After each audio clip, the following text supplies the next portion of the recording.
All right, now, everybody. Quiet, listen to me. We're going to start a show.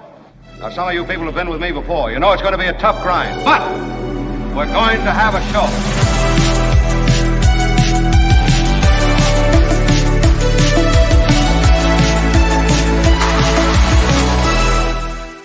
And greetings all. Very, very excited. Albert, what happened to my applause? Just all of a sudden died. What is that about, Albert? God, I don't know what's going on.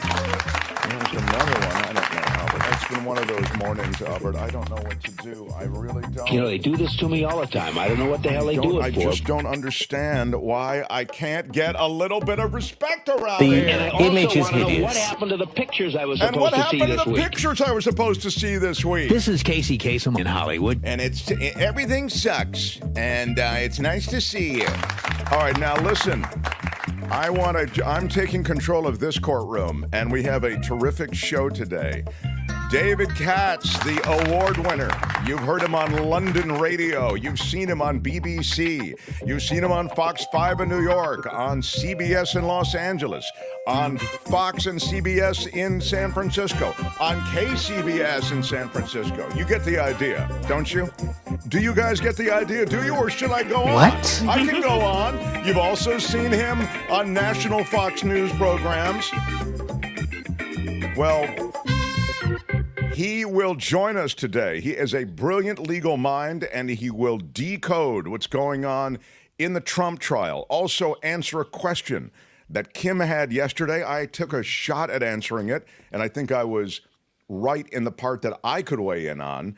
But there are more X's and O's to the legal system when it comes to Judge Cannon in Florida. Kim said, is it possible that Jack Smith could petition for her replacement, essentially, on the case? It's a good question.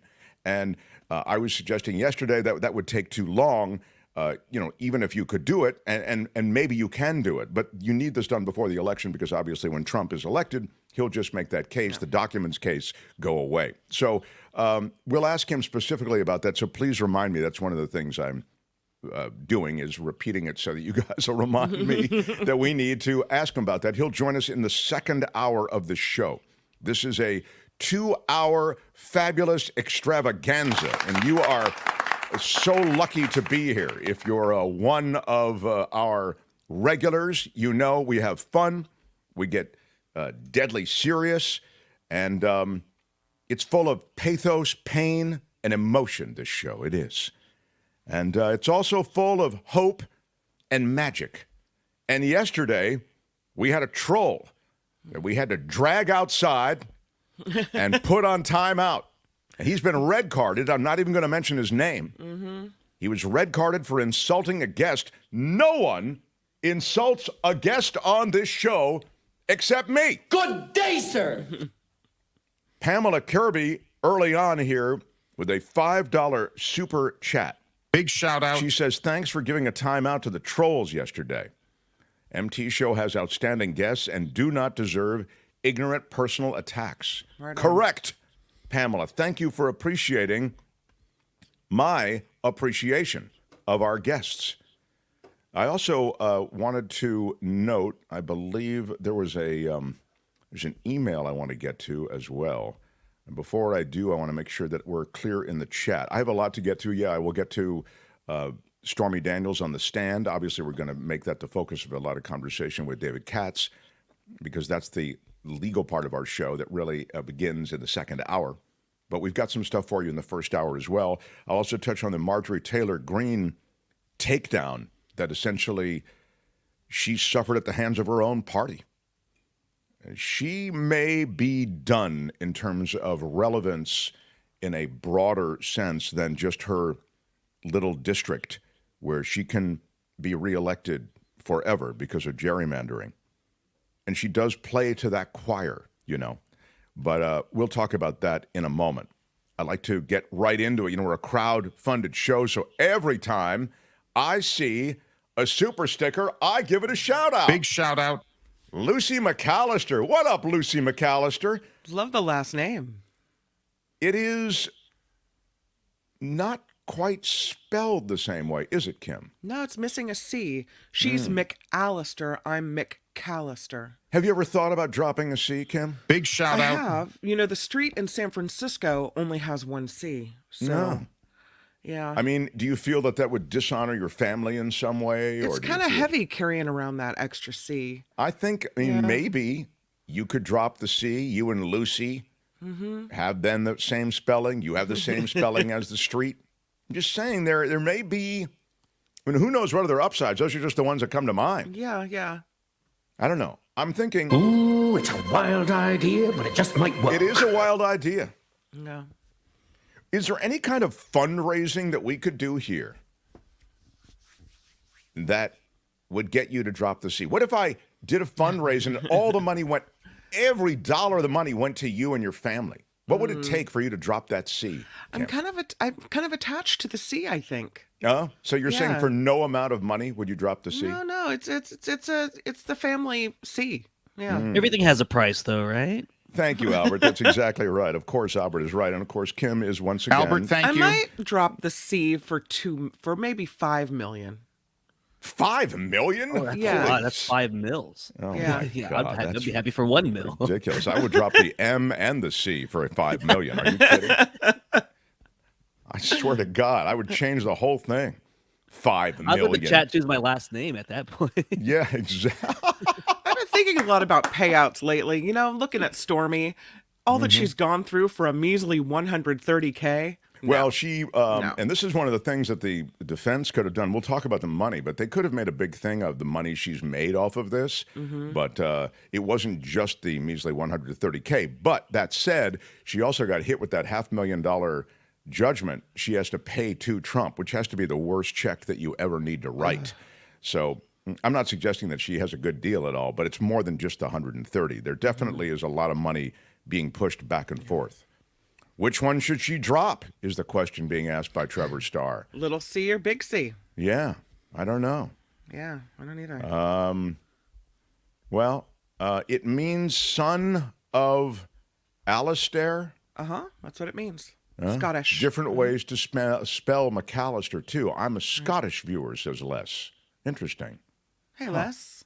Les, how much would it take for you to drop that C?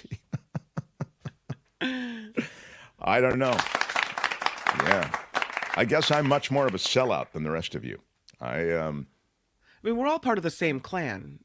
One C, Right. 2 Cs, even the Lesters or Alistairs, we're all part of the same group. No? Yeah, Wow. What a rich history. it is. Very nice. We all have our tartan, a plaid.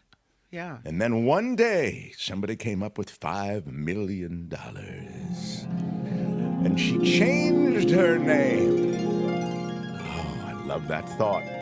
She sold out for $5 million. I mean, At least all we you want me know to do the is number, Albert. We just know. drop the C. sucker! I'd change it to Thompson for 5 million. Exactly. That's I mean, the point. yeah. I'd change it to McAllister. I'll change my last name to McAllister for $1 million. Okay, I'm That's not it? holding out for $5 million. Absolutely. You're kind of cheap. Yeah, maybe you can. Yeah. I guess I'm more of a sellout than you are. I expect a little more, you know. Yeah, I'm. From Saudi Arabia pays cash. Yeah, I want it. I wanted cash. I do. All right, everybody, smash the like button if you would. We got a great show ahead. And I do have a letter that disagrees with me on something. It's one of those I love the show, but letters, which we love so much. So we'll get into it this way. The Mark Thompson Show. It does relate to today's trial, so you'll appreciate this. Hi, Mark. This email starts, and the email, if you want to be part of those who pushes stories or say something about the show, however you want to contact us and in whatever way you want to make a point, you can reach us at themarkthompsonshow@gmail.com. You have to put the in there, themarkthompsonshow@gmail.com. So, Liz writes, I love the show and I have so much respect for you. By the way, great way to start an email. I can say that. Yeah. I love Liz already. I'm so grateful for TYT for having you co-host. That's how I found out about you. TYT is the largest online news network in the world, and I'm so proud of my association with them. And by the way, I don't agree with a lot of things that are said on TYT, but that's one of the things I appreciate about that forum. They'll let you say what you want. So again, the email goes on. I listen on my way to the gym from work and finish listening the next morning on the way to work. As a fellow vegan, oh, there you go, fellow vegan. Mm-hmm. You don't get many of those on this show. There are very few people who write in who are vegan.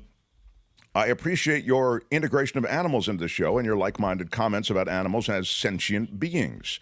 But, she says, but, she adds, yes, it's one of those. I have to disagree with you on Trump and his sexual escapades. What? Uh-oh, here we go. I feel Trump sees women. Now, just to set the tone, and then I'll get back to the email. I've said that I don't care, and this goes across the board for these stories, who's rolling around with who. If it's two guys rolling around, two women rolling around, it's a threesome, it's a foursome, it's an orgy, it's a porn star, I don't care. I'm not the sex police. And now we're demonetized for sure. Thanks for that little diatribe. What? So I have made that clear, and this response on her part is looking at those comments in a different way. That was very inappropriate. Okay. I have to disagree with you on Trump and his sexual escapades. I feel Trump sees women as toys and uses women for personal gains, be it sexual, arm candy, or as easy quid pro quo. As you know, he doesn't care about women's values or rights. So because of this, I feel that discussing his sexual escapades as part of any trial that involves women is more than just a sideline. These encounters demonstrate his lack of respect for women, and I think that matters. Perhaps it even supports the evidence against him. I do agree that too much isn't a good thing either. I also agree that for the most part, for most other men, these issues would not be as important. I'm a nutritionist and I have no legal background. These are just thoughts and feelings I have. Thanks for listening. With respect, nutritionist Liz, everybody. Very nice. Now, I would say this, to be clear. First of all, that's a really well thought out and well-reflected comment, meaning you reflected on my thoughts and you reflected on your own thoughts and then the facts at hand, and you make some really good points. I'm not suggesting that the treatment of these sexual escapades on the part of Trump, the timing of those sexual escapades, meaning that his wife had just had the child, etc., isn't important on some yardstick of character, personality. Yeah. It may be. But what I'm suggesting is that there is a puritanical judgment that goes into so much in this country where sex seems to lead the easy judgment. Oh my God, he's having an affair with his wife. He certainly can't be governor. I mean, it's absurd, especially given the fact that men are such runarounds generally. I mean, they're wired to be jumping on everything, not making an excuse, just making an explanation. And so you can look at the vows, the marriage vows, in so many different ways, right? And there's so many different kinds of marriages. So there are open marriages. You don't know what she's doing. You don't know what he's doing. It's all contextual. I am not suggesting that the tapestry of running around, buying people out, and essentially handling these women in an objectified way is in some way laudable or irrelevant. It's neither. It's neither something to be respected, nor is it something to be completely ignored in the case of Trump. But I am saying that I don't judge it necessarily as the deal buster that everybody else does. You're right about everything you say about Donald Trump, Liz. You're right. He sees women as objects. He sees women as quid pro quo items. That's what this was, right? Quid pro quo, right? I promise you, you give me this, and I'm going to promise I'm going to try to get you on The Apprentice. That was really what was, at its core. I do draw a red line, though. I will tell you, at the I'll grab him by the pee stuff. Like that to me was too much. I mean, it's one thing to have sexual encounters. It's one thing. Also, I think I know guys have this sort of reputation of being, incorrigible generally as a gender, but I don't talk about, I've never talked about, and then we did this and then we did that. You don't do the locker room talk? Yeah, I don't. So when he said it's locker room talk, I'm thinking no locker room I've ever been in. I've been in some rough ones, man. I mean, I'm a gambler. I'm a drinker. I've been around casinos. I've been around, I think I've heard guys I'm not saying guys are high enders when it comes to conversation often, especially when it comes to the opposite sex. But the idea somehow that it's just locker room talk, anyway, I think it reflected the way Trump really is. And so in that way, that was a red line. It was abusive and it was beyond objectifying. So it was, in a way, a kind of sexual aggression and endorsement of sexual misconduct on the part of Trump. I'm celebrating, really, sexual misconduct. That was a red line for me. So that's where I am. But I like your email because, just to, in summary, say it has made me reflect on this a little bit. So I promise to continue to reflect. And because you mentioned the legal, I will just say that from a legal standpoint, and we'll talk to David Katz again in the second hour, I then really don't see it as relevant. I just, there's nothing illegal, and nor should there be, about rolling around with somebody, paying them for it, or whatever the deal is. I just think that those are two consenting adults, and assuming they're both consenting, there just isn't a story there. There is no there when it comes to sex in whatever bedroom or whatever alley or wherever it happens, whatever car, if the people are of age and consenting. So thank you, nutritionist Liz. Boy, could I use a nutritionist. Good for you. Don't you think, though, it's pertinent as to what he's trying to cover up? What he's trying to hush in the hush money trial?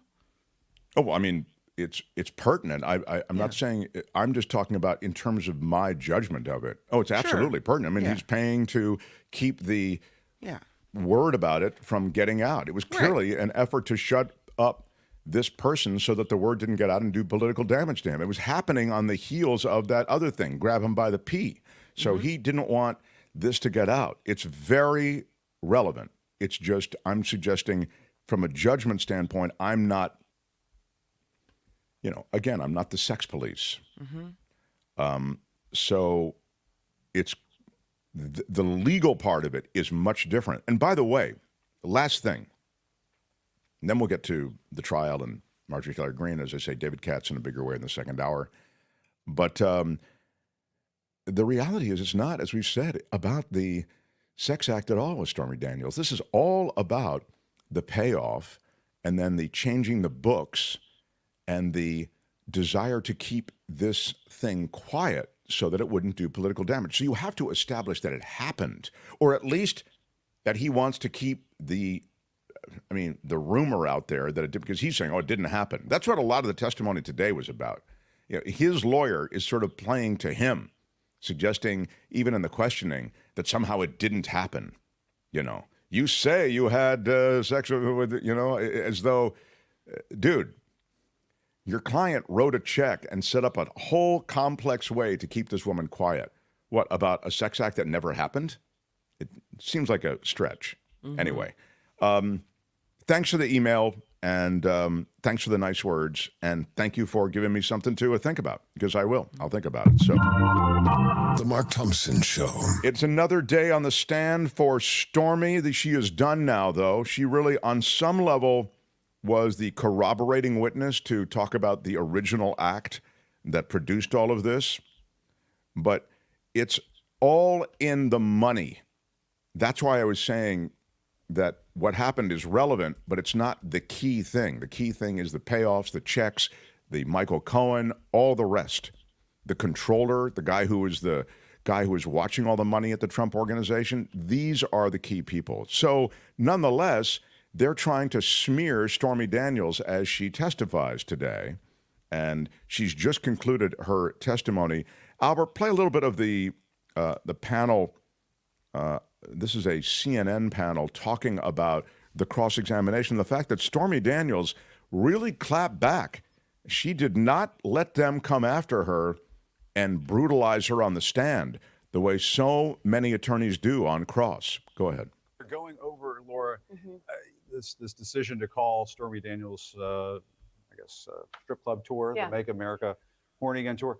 I'm searching, and you guys can help me out. I mean, how does this damage Stormy Daniels? First of all, in my mind, we've been listening to this for the last 10 minutes or so. It almost seems as though she's kind of washed away the damage that might have been done to her on Tuesday when people were saying, "Oh, she hates Donald Trump," and so on. She comes across as perhaps the most authentic person in this trial. they're also going on to talk about a photo where he saw her live. You can too. If all of this is true, they are actually building the case for the prosecution. Let me go to my tablet for a second, please, everyone, because here is why, right? You've got this timeline at play here. The only thing that matters is this date. When the Access Hollywood tape came in, I'll use yellow and said October 7th. When she was paid October 27th, right? Then election day. That is what matters here. Nothing else. That's what I was saying before about anyone. She said those performing at clubs and whoever timing. wanted to pay admission. If everything is true and that she is in fact somebody who is trying to shake him down, somebody who wanted money from Donald Trump, the somebody client at the who would, club's absolutely changed. who would stop at nothing to get the money or have this story come out. Well, guess what? That paints the picture of somebody who is incentivized, who's running for president and says, I got to pay this person so that it doesn't come out before the election. So every time they look at why she's perhaps in their mind somebody who is going to try to get the money, they are making the case for the prosecution on that. And by the way, I don't subscribe to the idea that they are going to be successful to suggest that every juror is looking down their nose at Stormy Daniels and suggesting, oh, she's a porn star. Yeah. Well, therefore, I'm going to think about her less. She's a stripper in some ways. I'm not going to think about her. Okay, well, there's a man who paid her. Yeah. Right. Ellie, is this a good job? I mean, is this a good idea to keep reminding the jury she's a stripper? I mean, we know that. The cross-examination is now officially meandering, right? They're directionless. In contrast to Tuesday, where it was very direct. It was, you hate Donald Trump. Yes, I do. You think it's great and funny that he might go to jail. Yes, I do. Right? You made flatly inconsistent statements with what you just testified to. Yes, but they were false. Now we're into the weeds of why the agreement, what her motivation was. She made money. What I would have done here, instead of the whole 45 minutes that they've spent, I would have said, you made a lot of money off this, right? Yep. You got an $800,000 book advance, right? Yes. You made $130,000 through the hush money payment, right? You made close to $1 million. It just goes to her motive. But this is now drifting in my view. That's good, Albert. Thank you very much. I that's somebody who would probably drop the C in her name for less than $5 million. I love the fact that they really were trying to smear her really for one reason, because they're trying to curry favor with Trump. Trump in that courtroom wishes he was the one blasting away at Stormy Daniels. In fact, he wrote a tweet or a post on Truth, which is then, of course, taken back over to Twitter, because it's retweeted that way, in which he disparages Stormy Daniels. But it was taken down quickly because why? Because it violates the gag order. Exactly. So Trump, this is tough for him to sit there metaphorically shackled to the chair and having to listen to all of this. And that's why he loves that his lawyer is blasting away at Stormy Daniels. But it didn't work today, based on everything that we're hearing and seeing. And Trump's lawyer asked about the number of porn films she's written and directed. Quote, you have a lot of experience making phony stories about sex. Wow, that's not how I would put it, Daniels said. The sex in the films is very much real, just like what happened to me in that room. Oh, Stormy. She said, if that story was with your iron rod. if that story was untrue, Stormy said, I would have written it to be a lot better. They sparred over minor inconsistencies in her stories, including saying that a 2011 interview that Daniels and Trump had dinner together, while she now maintains they never actually ate dinner. I had dinner in the room, but we never got any food, and we never ate anything, Daniels said. The Trump lawyer sought to dispute Daniels' claim that she was scared when she saw Trump waiting for her in bed in a T-shirt and boxers after she got out of the bathroom, implying that a porn actress wouldn't be caught off guard by someone in their underwear. The Trump lawyer asked if it was the first time in her life somebody had made a pass at her. Daniels said it was the first time with somebody, quote, twice my age and bigger than me, who had a bodyguard outside the door. Yeah. You wanted money from President Trump, right? The Trump lawyer asked. No, Daniels answered. I never asked for money from President Trump. I never asked for money from anyone in particular. I asked for money to tell my story. And it was Cohen, this is not a quote, but just as a note, it was Cohen who went to Stormy Daniels' attorney with the NDA. She said, I thought the agreement was a perfect solution, giving her a paper trail and peace of mind without having to tell her story publicly. And so on.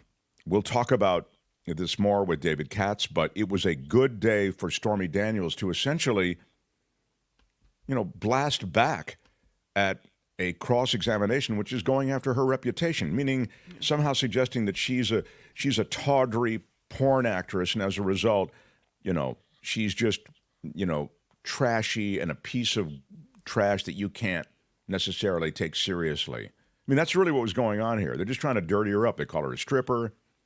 They're slut-shaming her, It's it's really ugly, and it's consistent with Donald Trump and Donald Trump's attorneys who want to dirty up Stormy Daniels. But again, this case is not about that.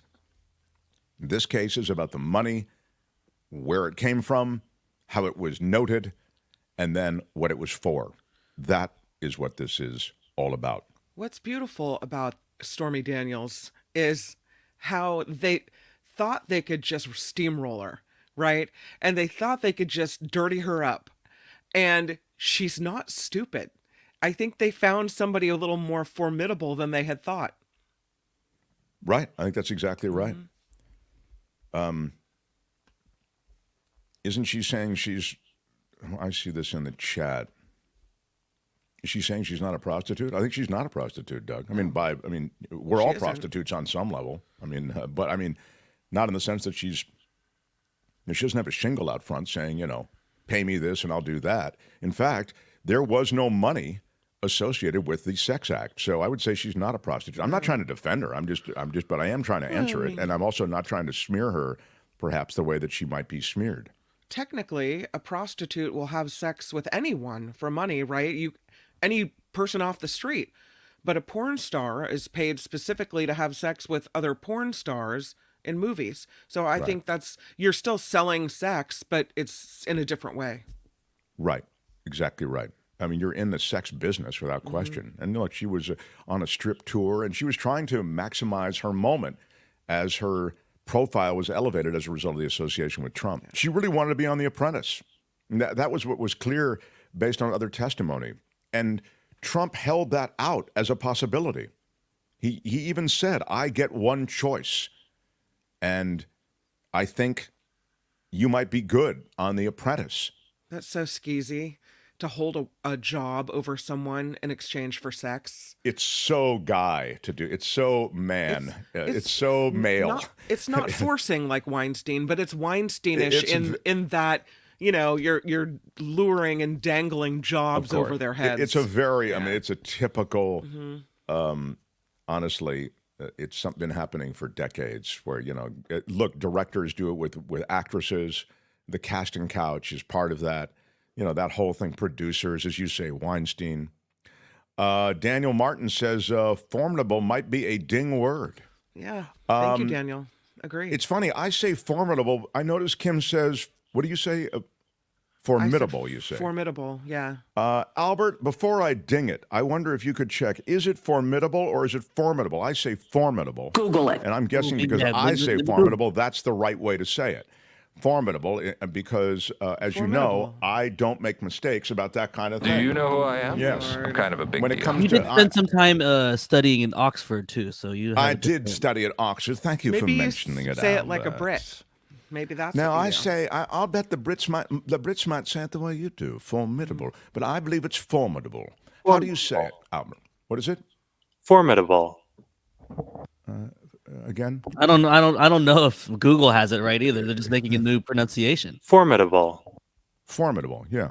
Formidable. Formidable. Right. So I was right, and Kim So I put was the wrong. accent. I put the accent on the mid. You put the accent on the 4. Yes, I put out the accent where it should be, Kim. Oh, Lord. Would you like to? I stand corrected. Yeah, I think maybe some kind of if apology, I pronounce Albert. it wrong, Do you does think that an mean I apology? don't get the ding? Is that what's happening here? Oh, you not only don't get the ding, you gonna have to apologize. You're going to subtract my No, ding? I think you need a full Tubin here. Don't you think she needs to go full I don't Tubin? think so. Yeah, I was wrong. I think was wrong. formidable Repeat sounds after more me. correct. I was wrong. I was. It I'm was not wrong. apologizing. No. It was stupid, and I'm I trying to be. refuse. It was wrong. It was stupid, and I'm trying to be a better person. That's No. what you need to say, Kim. All right. Nope, well, I think I'm you're just telling wrong. you. Yeah. I'm going to find a different pronouncing thing. Yeah, and I'll I bet think you. I'm I'll right. bet you are. You're going to look on the internet the way you didn't look yesterday. Are you? I misspoke. Fidget Okay. again, huh? All Fidget. right. That's right. Oh my God. Have you ever been a member of the Chinese Communist Party? Yes, Kim, maybe we should get into your background. The Chinese Communist Party behind your new pronunciation? Yeah. All right. I want to get into law and disorder. There's stuff that's not related to politics. I will get to Marjorie Taylor Greene, though, and the complete takedown that she received on the floor of Congress. She is losing her superpowers, friends. So we'll get to that as well. But I've got a big and very relevant, significant thing that's going on in law and disorder, and a bold move related to a lot of the protests that are going on at college campuses and universities nationwide. And judges are taking a stand on this. This is fascinating. So I'll share that information with you after Kim's news. Smash the like button like a boss. Smashed it with your iron rod. Do it in a formidable way. Smash that like button. Smashed it with your iron rod. Damn straight. We are here. 2 full live hours. And the great David Katz joins us in the second hour. Mark Thompson Show. The Mark Thompson Show.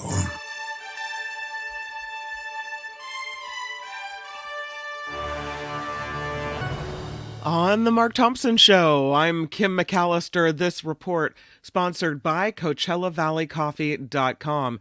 Have you heard Mark talk about it? Yep, it's true. Stormy Daniels has finished testifying in former President Trump's hush money trial. She was on the stand for more than 6 hours. Trump's attorney accused Daniels of making up a lot of phony stories about sex. After appearing in more than 100 porn films, Daniels said the sex in the films is very much real, just like what happened to her in the hotel room with Trump during her alleged sexual encounter. So there. President Biden, meanwhile, says that American weapons have indeed killed Palestinian civilians. Wednesday, President Biden spoke with CNN after the U.S. paused a large shipment of weapons headed for Israel.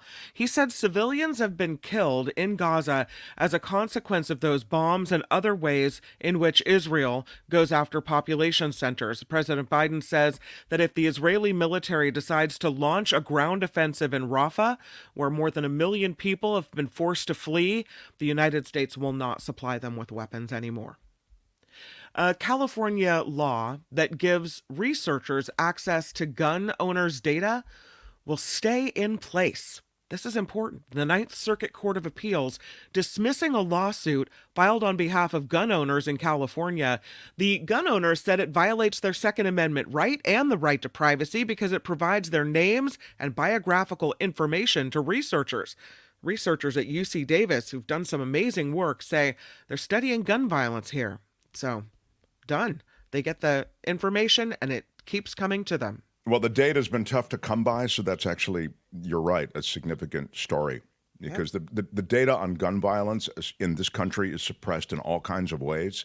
And so that they push back on this additional release of data is terrific. It's great. You're right.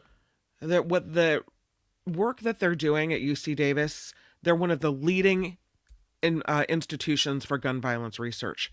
And I know you've talked to, as I think I have as well, both on the old show, on the radio, and here, with one of the lead researchers on this. And it's hard to get because we're the United States of guns. It's really hard to get this data. So bravo for them. Yeah. Well, it looks like we're having some trouble with unemployment. More Americans are filing for first-time unemployment benefits. The Labor Department reports receiving 231,000 initial requests in the week ending May 4th. That's more than 214,000 most analysts had been expecting, and an increase from the previous week's 208,000. It's also the highest number reported since last August. So those numbers are not so pretty. TikTok says it plans to label artificial intelligence-generated content uploaded from certain platforms, starting immediately. The social media company's head of operations and trust and safety told ABC News today that while users and creators are excited about AI, the company also wants to fight misinformation. So the platform is using a technology to trace the origin of different kinds of media, likened to a nutrition label for content. Interesting. Yeah, it is interesting, and it's sort of like a reflection of maybe a newfound responsibility that TikTok feels, particularly as they're in the crosshairs of the U.S. government. Very interesting what's happening at TikTok. And TikTok is a super relevant platform, as you're aware. In fact, one of the things I'm dealing with is trying to, feed our show or even feed our clips to all these different places, and it's exhausting. I really need somebody else to do it. I mean, it's a full-time job to try to... It's a full-time, part-time job to try to find how to upload things to TikTok, because TikTok is where people take in a lot of content. I don't know that it would help our show, but I'm being told by more and more people you must have a footprint on TikTok. So TikTok has grown so immensely, and its user base is so important. And now TikTok is feeling as though, clearly based on this decision, hey, we got to be at least a bit responsible about the stuff that we have up there. Yeah. It's interesting, though. And speaking of AI, there's another story about AI. This is an AI company in San Francisco. It's called Replit, and it's the latest tech firm to leave San Francisco at a time when all of these AI companies are starting to put themselves in San Francisco. Replit CEO Amjad Masad said the company is moving to Foster City. He said it's a more livable place. Masad citing crime and political dysfunction as San Francisco's main problems. This week, Google also announced it would let an office lease in San Francisco expire. So, wow. San Francisco watch out for those ducks down in Foster City. That's all I have to say. For those watching, is it ducks elsewhere. or geese? Oh, maybe it's the geese. Maybe it's geese. But I would say that there's a lot of, they have in Foster City, which for those looking in from other parts of the world, it's just south of San Francisco. So even when they say I'm leaving San Francisco, it doesn't mean they're leaving the San Francisco area. It's just right down the road. Yeah. But it is a place that had a huge controversy and still has this controversy over these geese and goose poop that has collected around this pond. But it's like a big pond. And it became a major story, believe it or not. So anyway, that's your update on the geese and Foster City. Looks like a beautiful picture of Los Angeles, except for the smog, maybe. I don't know. A new poll finds that a majority of people living in Los Angeles have given some level of consideration to moving out of the city because of the cost of housing. The Los Angeles Times poll finds renters are twice as likely as homeowners to consider leaving. 74% of renters have given some or serious consideration to moving. 38% of homeowners have. Overall, 60% of Angelinos have given some thought to getting out of the city. Wow. Yeah. I don't know. They definitely can find a cheaper place to live, that's for sure. Maybe. I mean, you know that in the Bay Area and Where in... Where are you going to go? Bakersfield? I mean... Merced? Yeah, different vibe. Yeah. I don't know. No, thanks. The organizers behind a proposed ballot measure... He's leaving Los Angeles for A new special magical land. Oh, yes. Going to Bakersfield. Just doesn't quite have the same... No. No, I don't think it quite... Here's something else that might push you out. The organizers behind a proposed ballot measure that would add a permanent half-cent sales tax in Los Angeles County have turned in their petition signatures now. Supporters of the Affordable Housing Homelessness Solutions and Prevention Now initiative brought more than 410... Wow, that's a mouthful. Isn't it? I know, and it rolled right off the tongue. They brought in more than 410,000 signatures to the county assessor's office for verification. So if this measure gets on the November ballot, voters in the Los Angeles area will consider whether they would like to pay the extra sales tax for homeless shelters and other services. About 239,000 valid signatures are required to qualify this for the ballot. Again, they turned in what looks to be more than 410,000. So it's, one could argue that you already give a lot of money to this issue. Now you're being asked to give even more. But this is what I always talk about when I speak of the ways in which we just throw more money at these problems and we just don't get any bang for our buck. I mean, this is why the transparency that we want about the homeless issue and homeless pipeline of money that goes into Sacramento, we want accountability. And so, again, you see, well, how about a half-cent sales tax? Terrific. Do we know where that money is going? Well, no. As a matter of fact, the state of California had a really hard time keeping track of it. Exactly. And now you want to ask people for more money? Is Los Angeles coming up with a plan to track where that money's going? Thank you. It's unacceptable. They do this to me all the time. I don't know what the hell they do it for. Casey gets it. Eloise, kind of a fuzzy picture of her, but I wanted to make sure it was actually Eloise. This is the best shot of Eloise I could find. Eloise is an abandoned month-old kitten doing really well after a Good Samaritan helped rescue her from a Los Angeles Metro train.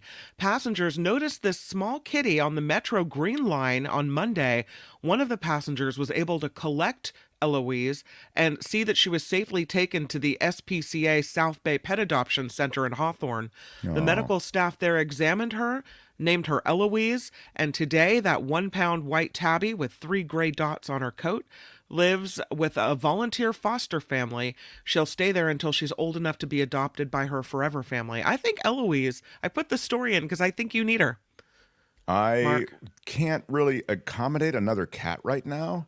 We have our hands full with, we have 4 cats, which I think qualifies us as crazy cat people, but they are, I love them. I love them.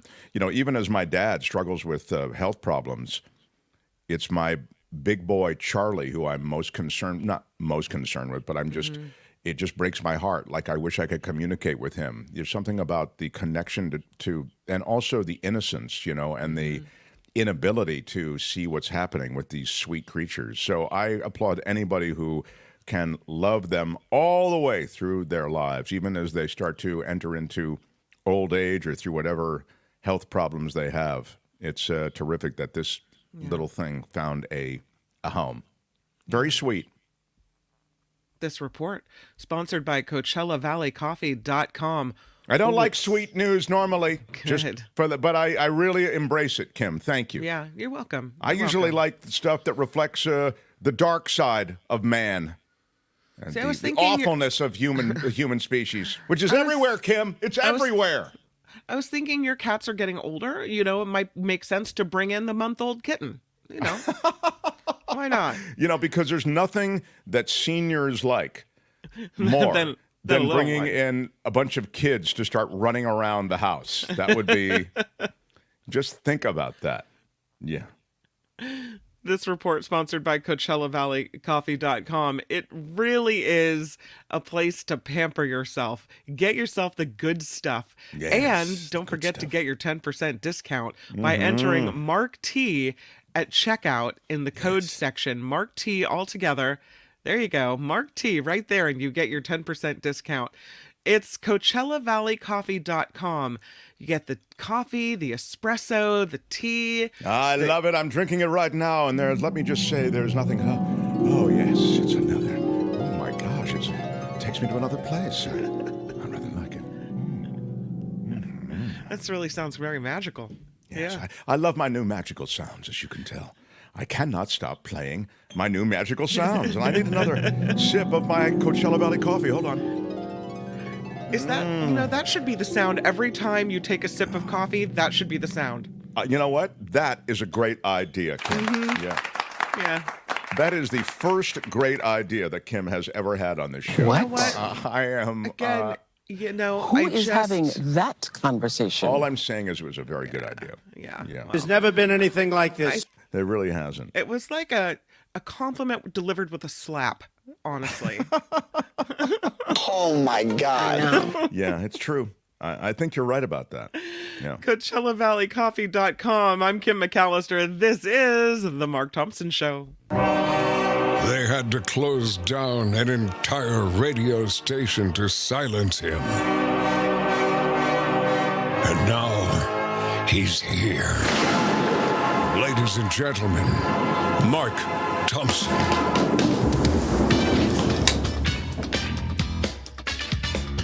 Smashed it with your iron rod. And this is their new hoax. I come from regular stock. There's a reason that this place is fun. Sayonara, sucker. Don't ever use that word. What are the porn stars doing, Mark?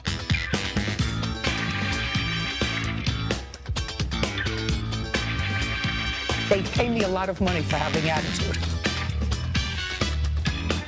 What you say is the political dogma that they're trying to shove down our throats. Straight up right in, no problem. What the hell is going on in the United States of America? Call me a liar. Know what you call me? We're in better shape, but I don't think we're in wildly better for the shape. same reason I don't wear underwear. Things gotta breathe. I love it when you're angry. Say what?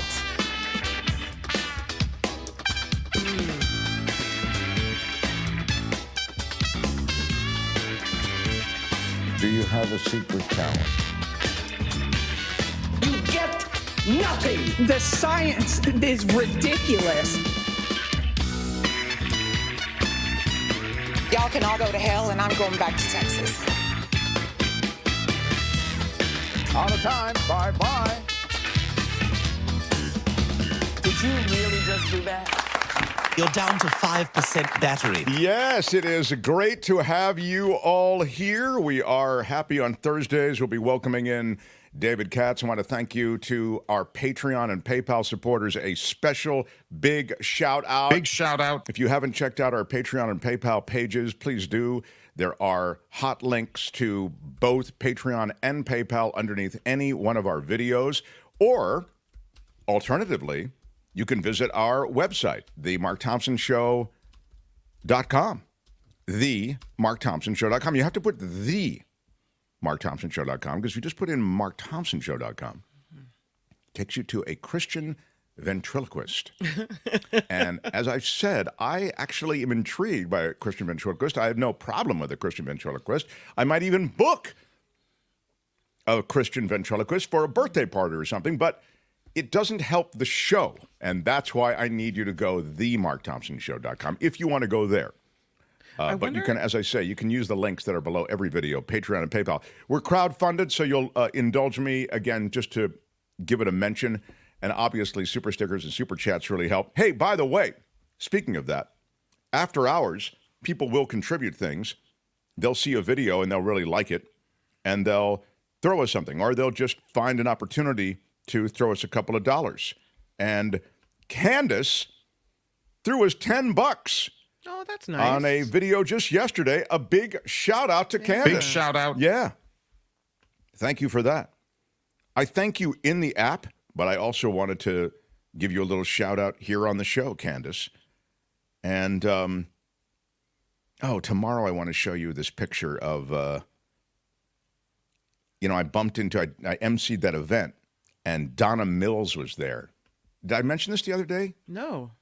So Donna Mills, I'm sure that doesn't mean anything to you, some of you younger boys and girls, but Donna Mills in the 80s was everywhere. Was it the 80s or maybe the 70s? She was on Falcon Crest, right? Exactly. Good knowledge. She was on Falcon Crest, and then she was on everything, Donna Mills. She's this sexy, beautiful, lovely, gorgeous kind of a person. So she's at this thing. It's been decades since I'd seen her on television. 70s. Okay, thank you, Ricky. It must have been 80s because I wouldn't remember 70s. Donna Mills' Knots Landing is what, there she Knots is. Landing. Okay. Right. So that was a good show. Knots Landing was a great primetime soap opera. So I saw her, and Albert, I'll send you the picture of us together. She looks amazing. She looks just like that. Wow. She looks just like that picture you're seeing right now. It's insane. So we take a picture together, and I lean over to her and I say, "Whatever you're doing, keep doing it." Because you look amazing. She's 83. Wow. Yeah. And I'm telling you, that's the way she looks. So good for her. I don't know why I know. I think I was mentioning it in the context of you emceed an event. And it's because I had to go back to that's her, I think, in Knots Landing days. But anyway.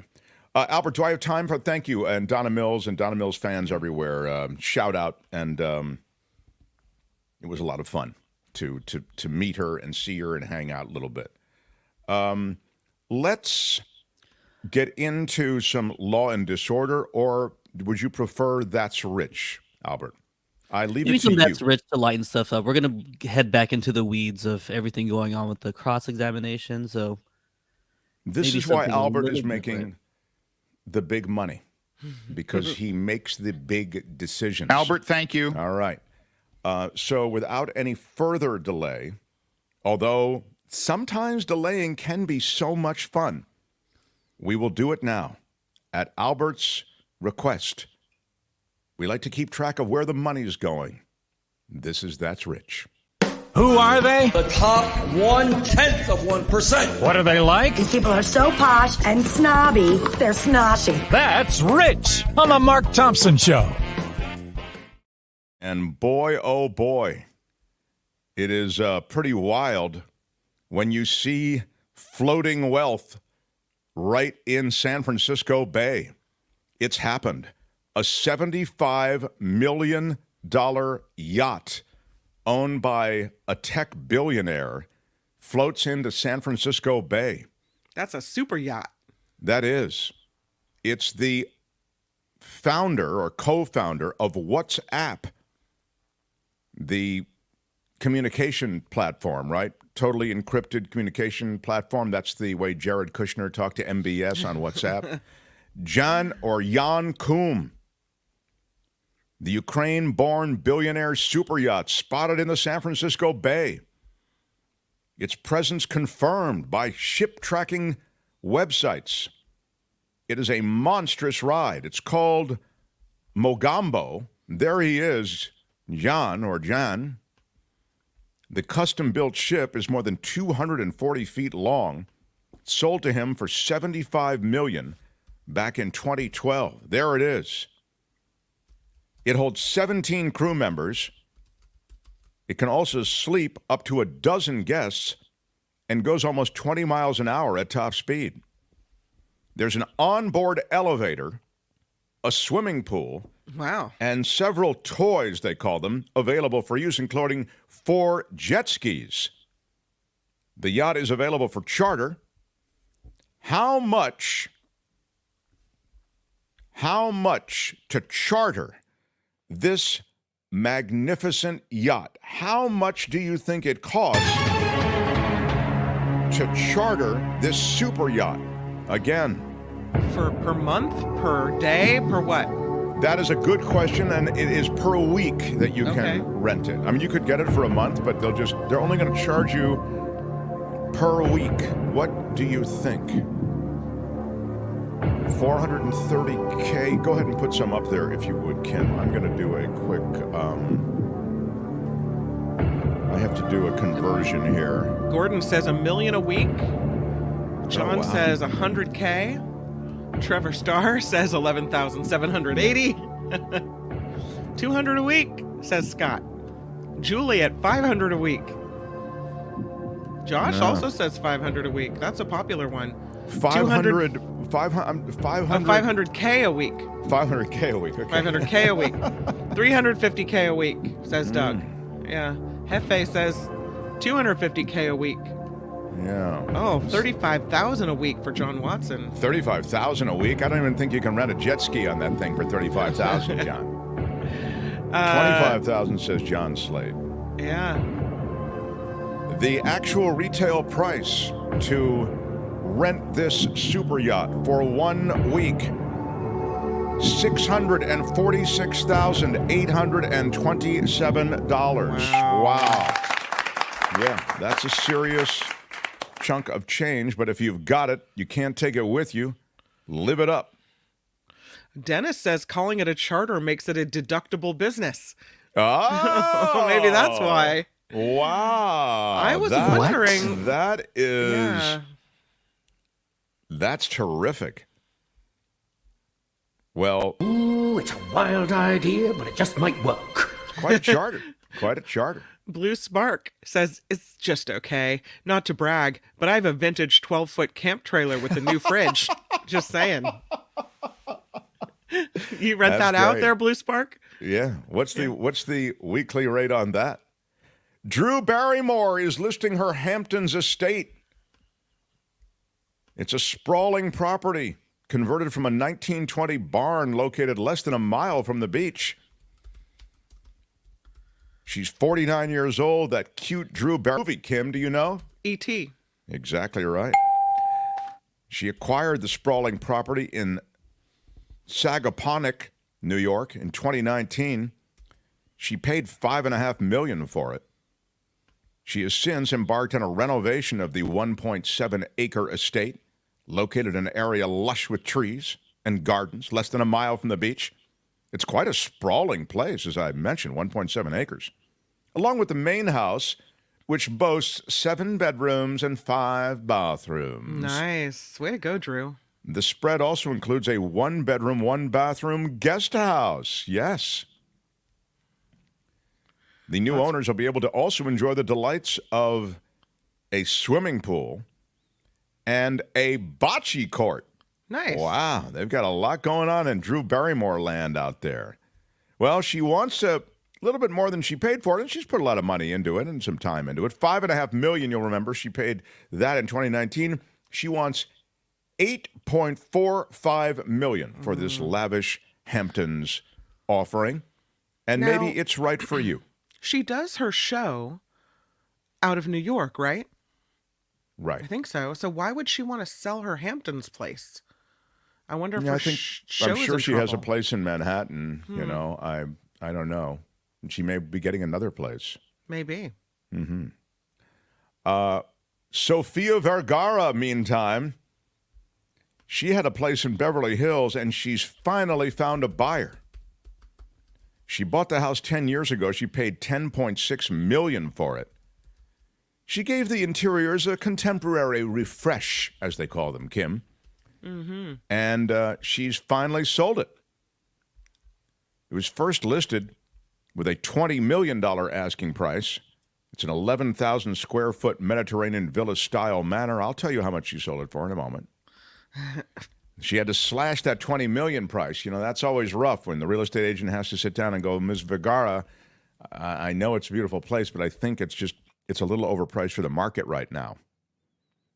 She slashed the price all the way down to $14 million. The new owners Looks who very closed, private. Looks surrounded by trees and bushes. Yes. It's a beautiful property. As Kim says, there's a sort of enclave quality to it. Mm-hmm. Where's my enclave music, Albert? Thank you. wonder if she has Coachella Valley coffee. She ought to. Being served there at the Sofia Vergara mansion. Drinking her Coachella out by the pool there. Yes. Anyway, she sold the place after all of that back and forth. She wanted $20 million, discounted it to $14, ultimately sold it for $13 million. And that's $3.1 million more than she bought the place for. Martha Stewart just picking up a condo in New York City. It's an iconic building in New York. She is the home design magnate. And now, you know what she's doing? She's selling, anyone? She's selling. Where are my weed smokers at? That's right. Marijuana? She's selling. She's a CBD entrepreneur. So it's not quite weed smoking, but it's weed smoking adjacent. She's purchased an Upper West Side residence at the Belnord. That's where Only Murders in the Building is shot. Do you know, everybody familiar with that show? That is where they shoot that. But she's just picked up a little something. She lives with her daughter, Alexis. $12.3 million for a chic residence tucked away in that well-known building. You're seeing it there. It's a duplex. And she, as I say, picked it up from this, I guess it was a real estate group that she picked it up from. Looks like she lives right by the bus stop there. That's a lot of buses hanging out. I don't know. What? It doesn't scream limo in the front of the building to me. Well, yeah. Wow. Yeah. Maybe that was an inducement for her to buy it, that it's close to the bus stop. And finally, let me just tell you this news from France. The company LVMH, the items that are sold under the luxury brand LVMH surpassed agriculture as a leading French export last year. More money came into LVMH than in all the agricultural monies and revenues that came into the country of France. That luxury brand really redefining the leading industries in France. There's the Louis Vuitton bag. It's not just Louis Vuitton though. It's other. They have other brands as well, right? Right. That's the LVMH is the umbrella, but Louis Vuitton is probably the highest profile brand. But yes, that's exactly right. The entire agricultural sector accounted for 3.2% of the revenues that come into French exports, just to be clear. Yeah. But LVMH is the big dog in all of that. And that's rich for today. More on how the other half lives. These people aren't just rich, they're crazy rich. Next time on The Mark Thompson Show. Albert, will you tell me when the great David Katz arrives? I believe he's here already. Oh, well, let me just have a sip of my Coachella Valley coffee. Hold on a moment.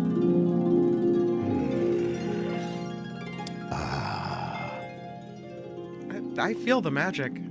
CoachellaValleyCoffee.com. Pick it up and enjoy the best coffee I've ever had. And that is not because there are sponsors on the show. I was drinking that coffee years before they were sponsors on the show. And I'm really excited that they're here. Now, without any further delay, The Mark Thompson Show. You know him from London radio and from media in this country, New York, Fox 5, Fox News Channel, San Francisco radio and television, LA radio and television. He is a very much in-demand legal mind because he breaks things down like no one else. How about it for the former federal prosecutor, now defense attorney, the great David Katz. Yes. Hello, sir. Hi, great to be with you. I hope I'm centered. Am I? You're centered, but you got to move your camera down a little bit. Yeah, tilt it forward. Tilt it down. Yep. There you go. Yeah, perfect. Even more if you a little can, more. Yeah. But not there. You are. Yeah, it's. How's that? Perfect. It's better. It's better. It's. I would give it one more tilt for me, David, if you can. If not, I hope this works. Yeah. All right, How's perfect. that? Now, great. Okay. Thank you. David Katz, I want to start with something. I will get right to the Stormy thing and to the Trump trial and all the rest. But the news also came this week that Judge Cannon in Florida has essentially put off indefinitely the documents trial, espionage trial associated with the Donald Trump jacked documents that ended up in Mar-a-Lago and all the other places that he took the documents. Kim asked a good question yesterday, I thought, which was, obviously this judge is in the tank for Trump. Isn't there a way to replace that judge, petition for a replacement, or otherwise even impeach that judge or begin those proceedings? You know, there really isn't, Mark. One of the things of our federal system was to try to make these judges kings and queens. And, you know, the idea was that then they would stand up to the government and stand up to the big, powerful interests in society. Some people think that a lot of times they roll over for the government, especially in criminal cases, and roll over to powerful, corporations. But the idea is to really give them that independence. And so to try to remove a particular judge, they're supposed to be randomly selected. We've talked about the fact that they try to judge shop, and that even the Judicial Conference, which is part of the judiciary, part of that branch of government, has decided to do something about it. And McConnell from the Senate was screaming that, hey, we pick these judges all around the country in places like Amarillo and Fort Pierce. You're not letting my black magic work, McConnell says, you Judicial Conference. But they're making it harder to judge shop. And there certainly are some reasons to think that this case was judge shop to her by Trump, because he ran up the road to complain about the search warrant that was done at Mar-a-Lago. That was being done by a magistrate judge who was not her. And then she stuck her big hand right over that case, got reversed twice with unprecedented, weird rulings. She got reversed by the Trump-appointed, very conservative 11th Circuit.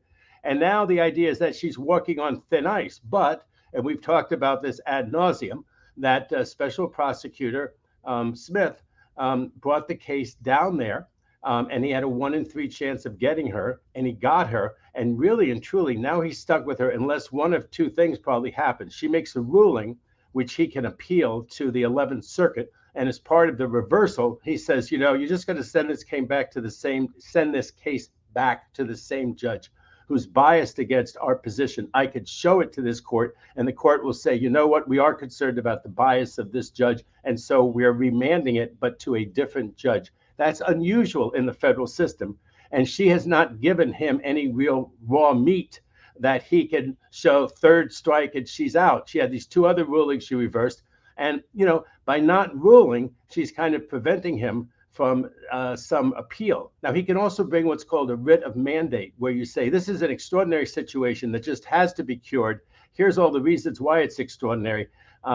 Maybe he had a shot at that to try to get the case to trial before the election. But where he is right now, none of it's going to be effective, Mark. And one thing, whether she's done it in a Machiavellian way or she's just really slow because she's not used to these kinds of issues, or a combination of those things, but the reality is she's left 7 or 8 key pretrial rulings hanging. Even if the case were now remanded and sent to a different judge, they'd have to get through those 7 or 8 rulings. They may involve evidentiary matters. Of course, Trump will try to figure out some way that one of them involves presidential immunity. It involves something. When he took them from Washington, D.C. on January 19th, when he was still president, that was presidential immunity. They're trampling on it. He wants to go back to the U.S. Supreme Court. So he's got lots and lots of ways he could have delayed this case. And for all I know, he could have delayed it in Washington, D.C. But we've talked about the fact that it sure seemed like it ought to have been brought in Washington, D.C. There was venue in Washington, D.C.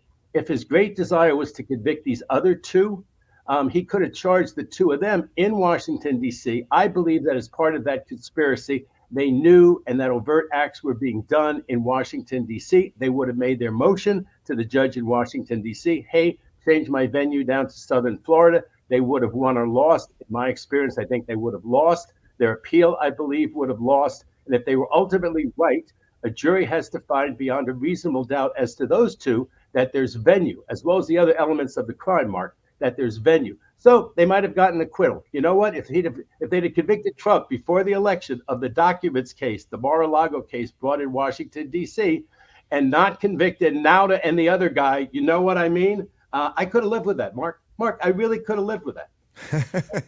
What if I were to hire David Katz as my attorney because I get the friends and family discount probably. You do. Thank you. And I were to say, I want to sue Judge Cannon for incompetence, negligence, and a miscarriage of justice. Well, you don't have standing with the court to do that anyway. I'm a member of the public, and it was my document that he flicked around at the Mar-a-Lago. Oh, that's good. Kim is a provocative question.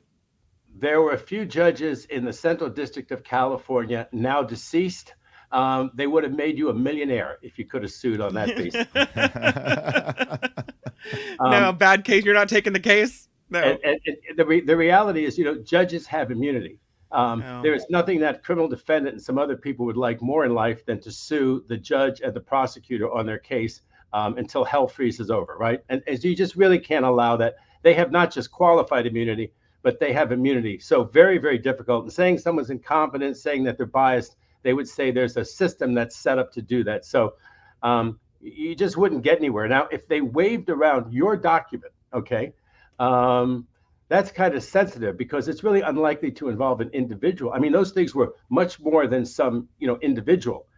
They were plans to invade, Iran in the contingency of war with Iran. Think about that, right? And he's waving that around. I'm not the guy who came up with this plan to invade Iran by going this particular route. That was the Joint Chiefs of Staff. And now he's trying to lay that off on me that I was willing to kill all those people. They would have killed more people this way. And he's talking about the route that we would take if we were actually going to invade Iran, if we were going to, and it's not hypothetical. We're in the Middle East right now. There's the whole thing with Gaza. There's the whole thing with invasions. We have all that stuff analyzed, thought about. For him to be waving those things around are kind of outrageous. So I guess you could, somebody acts on that, you find that it leaked, but at the same time, they're so careful not to have it known that it leaked. They don't want it known that maybe something leaked out.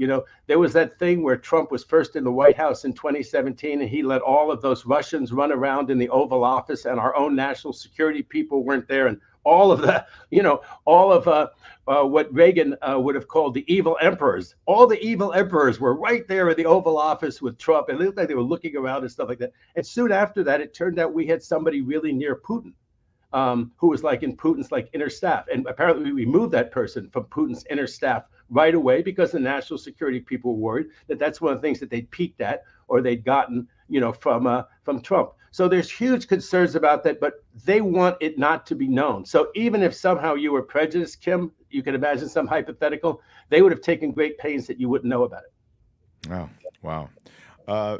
It's not the only, and I will get to Stormy Daniels and everything today, but it's not the only. It's not the only case that involves a question about a judge. The Georgia case, or I shouldn't say officer of the court, might be a better way to put it. The Georgia case is associated with the Fani Willis questions that are associated with her relationship that she had with the prosecutor, someone in the office. Now, you can speak to this better than I can, but they're essentially, the Trump people are petitioning the court saying, hey, because of this relationship that Fani Willis had with another guy in the office, this entire case needs to be called into question and, sort of hit the reset button on it. Isn't that essentially what's being said? And now that an appeals court is actually going to listen to that. Well, apparently there's some discretion whether they take the appeal. It's an awfully high-profile case. It's probably better that it be decided, Mark, by the Court of Appeals. That's a state court of appeals. Someone, I think, had said in your chat that it's going to go to the same court that the Judge Cannon matters go to. No, the Judge Cannon matters go to the federal appellate court. This one's going to the state appellate courts because it's a local prosecution. Probably better to have it decided right now. If Fani Willis ought to be recused from the case, we don't want to find that, and then it's a basis to set the whole thing aside like Harvey Weinstein's. Probably better to know and have that decided now. And I've said for quite a while right now, I just don't see this case going to trial, especially on Trump before the election. So in that sense, what difference does it make if they take the case now, decide it now? I think their decision, Katsadamas, is going to be that they're not going to remove the office. I think that judge there, who I think is a Republican, who ruled in that case, seems like a very, real straight arrow, said, look, it was not a smart thing to do. The optics of it were really bad, but I don't think it's grounds to disqualify the whole office. And they really haven't shown anything that she did that a non-conflicted prosecutor would have done. She has to show prejudice. She has to show Trump has to show prejudice. He has to show an actual conflict of interest. And especially with the boyfriend, that was really bad optics. I mean, he got $700,000 from that case. He was her boyfriend. At what point didn't really matter to a lot of people.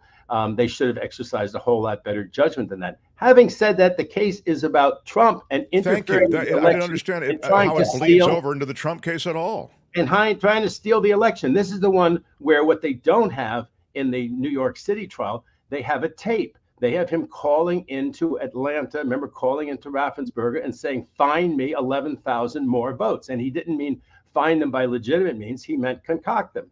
And the count had already been done 2 or 3 times by then. I think there'd even been a hand recount by then. There was nothing more to find. What Trump was saying was make the election come out my way, even though I lost it.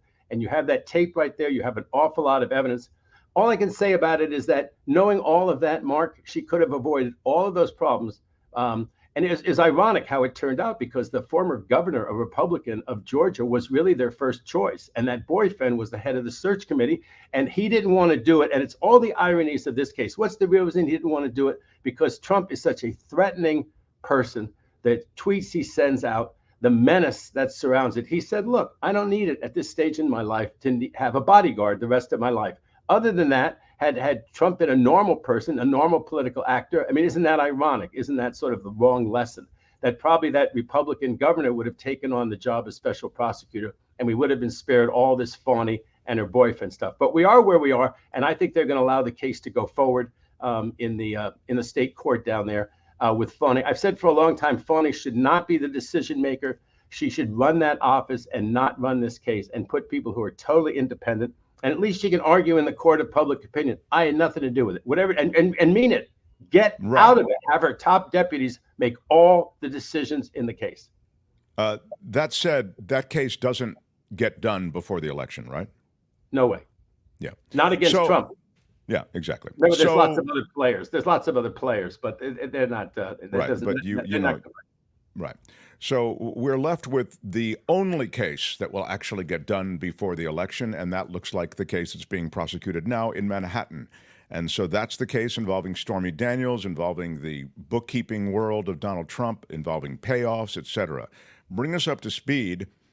I was saying in the first hour that the Stormy Daniels part of this, while salacious and juicy, and after you've watched a bunch of accountants speak about things, listening to he was wearing silk this and a T-shirt, and I came out. I mean, all of a sudden, things get really interesting. But apart from that, David, she's just establishing as a witness that something happened. It's all really about the payoff, isn't it?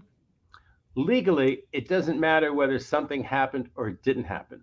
Legally, it doesn't matter whether he had, for this case, it doesn't matter whether he had leading to coercive sex with her, which she wanted to imply, had totally consensual sexual intercourse with her or not, or nothing happened in that room except he was a perfect gentleman.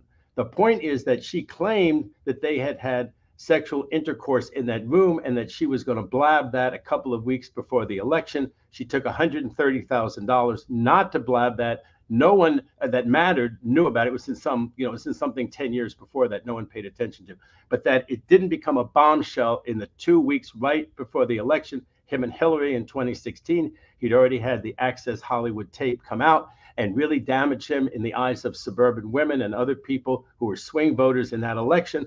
This would have been a disaster for his campaign had it come out. I subscribe to the narrative that this was done as felony conduct with the idea of paying her hush money and then covering it up with the false business records so that she would not hurt his election chances. He said later on, I mean, I think everyone recognized this too. I think Hope Hicks, he said, thank God this didn't come out during the election because that would have been like a killer. That's a fair, but there are actually some triable issues in the case. But having said that, Mark, that it doesn't matter legally, it matters an awful lot to the jurors sitting there. Not so much jury nullification, not everything else, but just ask yourself this. If you're a fair-minded juror there and you're trying to follow the instructions, but you're also a human being, if you believe that Trump was a perfect gentleman, Nothing happened in that room over 15 years ago. And she comes along 2 or 3 weeks before the election, and she's going to tell the story that they had sex in there and everything the way that she ended up telling the story on the stand just now. He's so freaked out. He agrees to succumb to the embezzlement. This blackmail is out there. He wants to pay her cash in some alley somewhere and hope that she'll actually keep her word and shut up until the election is over. And then Michael Cohen does all this stuff, and the whole thing everything's happening so fast, everything freaks him out. It would matter if you thought it happened just the way she just said it did on direct examination in the trial, or if you thought that Trump really was a perfect gentleman and no sex happened and she's an extortionist who made this up. And that is why they're into this whole game, because it really does matter to what a reasonable jury is going to think that the prosecution wanted to put on this show and risk probably a mistrial. We can get into that for a second. And why Trump has to come back. Trump couldn't stipulate to the testimony. There were certain things in there that the prosecution really want that really hurt him. And his own lawyers said, you know what, we'll make hay out of some of that stuff, because they could have constricted it more. They could have put more guardrails on. They could have said, before we get rocking and rolling on this, we don't want there to be circumscribed testimony, Your Honor. We, the Trump attorneys, want to know, Your Honor, what exactly does that mean? Let's do a little dry run. What exactly is she going to say was said in that hotel room? What exactly is she going to say happened with how the movements, where the sex took place and all that kind of stuff? They didn't have those kind of guardrails going in. And then she expanded, she gave speeches. They didn't stop that. And that is why when they moved for a mistrial, they said, no, don't play me, defense attorneys. Okay, you asked for this. You could have objected. You could have made sure what the guardrails were. You didn't do it. Let me just give you one example, Mark, if I can. Please, this is fascinating. And by the way, I've heard in a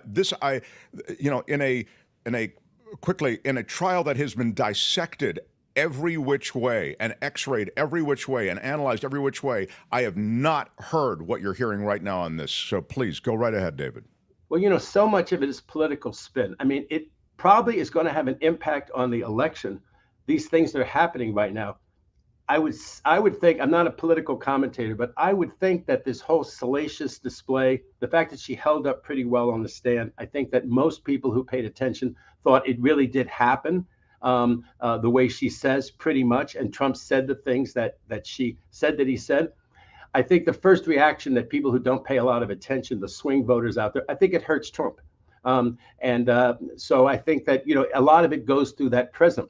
Like MSNBC is just triumphant about everything that happens. And, it just seems there's sort of a lack of analysis, and there's a lack of analysis, on the other side of it too. She's a huge liar, so the case is down the tubes. Well, like I said, whether she's a liar or not, whether sex happened or not, it's about the cover-up. But anyway, let me give you a couple of examples. Give me the example, though. Yes, please. He supposedly says that, one thing I like about you so much, Stormy, as she's in the hotel room, he's in his pajamas. She's come up there the first time they've ever met. She's meeting a man in his hotel room suite. Okay. So he says, one thing I like about you is you're so smart, Stormy, and you remind me so much of my daughter. Now, come on. I mean, these two hate each other.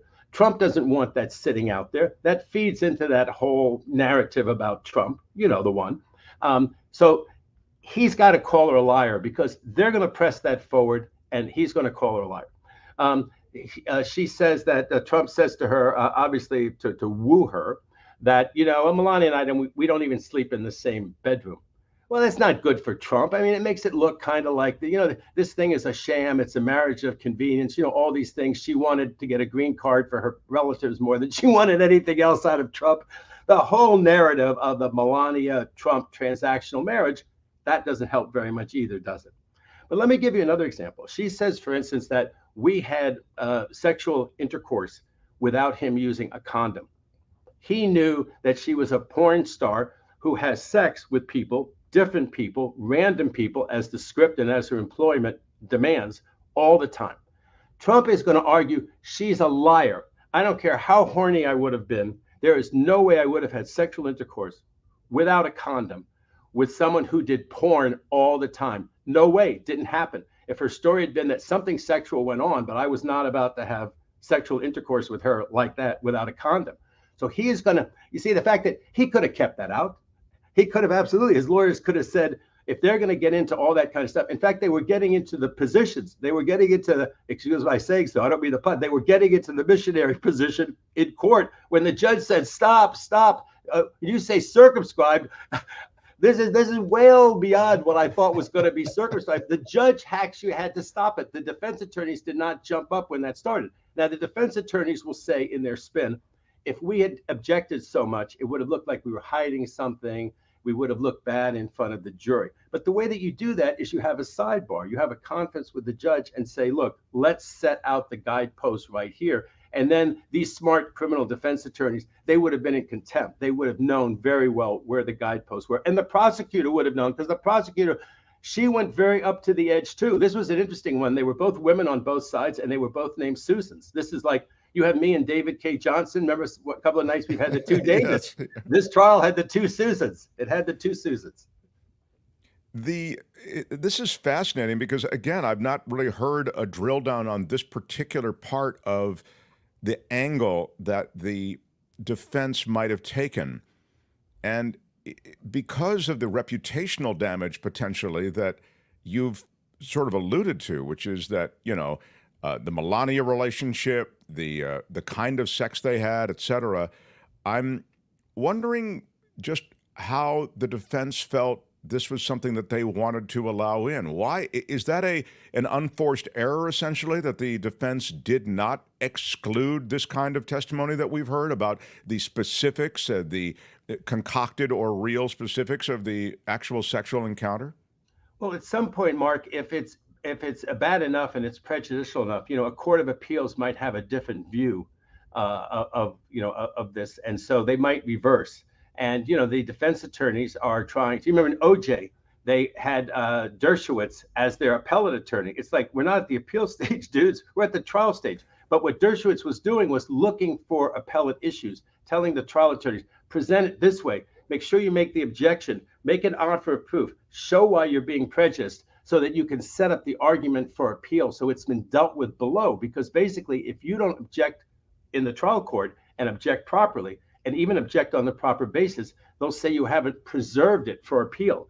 So the appeals court is not a lightning round of brainstorms about things that should have happened at the trial. It's a review of errors by the trial judge. So you have to make the right objection and present the right thing so that the judge can either get it right or err, and then you can complain about the errors. But what you haven't raised or haven't raised properly. And so they were trying to, walk that fine line. They've gotten millions of dollars for this defense. But, there are some interesting things, like she says that she's impoverished and, poor me is kind of the way she presented herself, especially during the direct examination. Her book was worth $800,000, supposedly. One of her fights with Avenatti was that she got a chunk of change for her book. And one of the allegations in one of the federal criminal cases is that Avenatti committed fraud against her. Well, he kept the money. Because he kept the money, right. But it was about $800,000 that they were talking about. She also has said that there was an incident. This all happened like 2006. It's a long time ago. 2011, like 4 or 5 years later, some guy comes up to her in a parking lot, according to her testimony under oath, and says, she's with her baby, and says, wow, you have a really beautiful baby, Miss Daniels. And terrible if something happened to your beautiful baby. That's like right out of, film noir. That's exactly the spiel that the thug gives, right? The person clams up after that. Well, so there's a father, right, of this kid. She never tells the father. That is pretty good cross-examination. If you believe that she made up that story to generate sympathy, then you're ready to believe, if you're a juror, that maybe she made up other stories. And we have a saying, it's a legal maxim, that if you lie about one thing, the jury can consider that you lied about everything. So that, the poor me, and yet it's worth $800,000. And they said to her, look, you basically made a whole lot of money out of this incident. And she says, yeah, Trump also made a whole lot of money out of the publicity he gets. Today, she was a little better today. It's funny because there were 2 days, and you would think that the defense would gain, having heard what she has to say on direct examination and having a day and a half to prepare. Any defense attorney would love that. A lot of times it happens really fast. Cross-examination is a really tough skill. I think I'm very good at it, but it's a tough skill, and you got to know the record so well.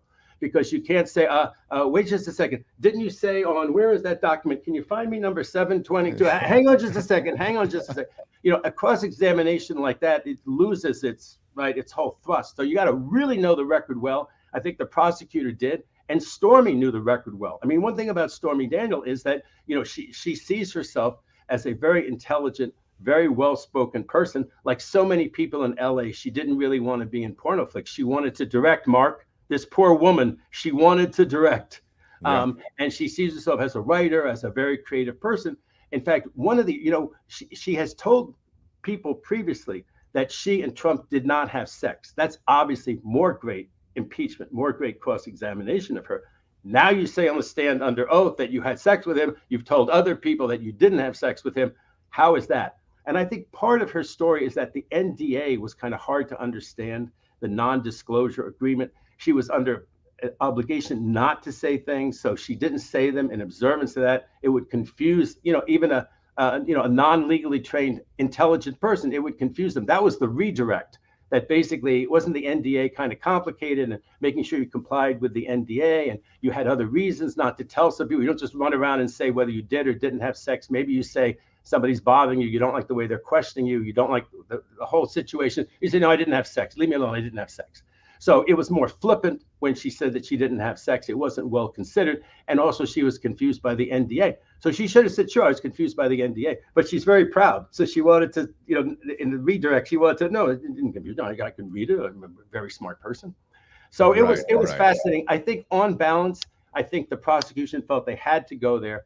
They can't take the chance from their point of view of this being a not guilty mark. And they figure that she strengthens their hand. One last thing, the defense says they're going to make another motion for mistrial. And I'm not sure what the basis is going to be. And there's apparently a big dispute whether McDougal should be allowed to testify at all. But it seems to me that if the prosecution wants to call her and there's anything relevant that she has to say, everybody has to give this is America. Everybody has to be a witness unless they have a privilege. It's interesting to me, though, David, that as we said, this is one page in the book of prosecution. And what we also heard was from the comptroller at Trump, the Trump organization. The Cohen stuff. In other words, the trail of money was the other thing that we were hearing about. In your judgment, as we sort of wrap up, do you have a sense of you've made frankly a very compelling case? Just generally, it's something I hadn't considered, which is there's a lot here that could live on appeal. But let's just talk about the case before it gets to appeal. Has the prosecution done a pretty good job of creating the trail and the connection between the payoffs and the political damage that they were trying to avoid? I think they've done an excellent job, Mark. You have to remember that this is a case that the U.S. Attorney's Office, not under just Trump and Barr, but under Merrick Garland and the U.S. Attorney that was picked by Biden, declined this case. They decided not to go on this case. It may be because they saw January 6th was coming and they wanted to save their fire federally for something they considered that important.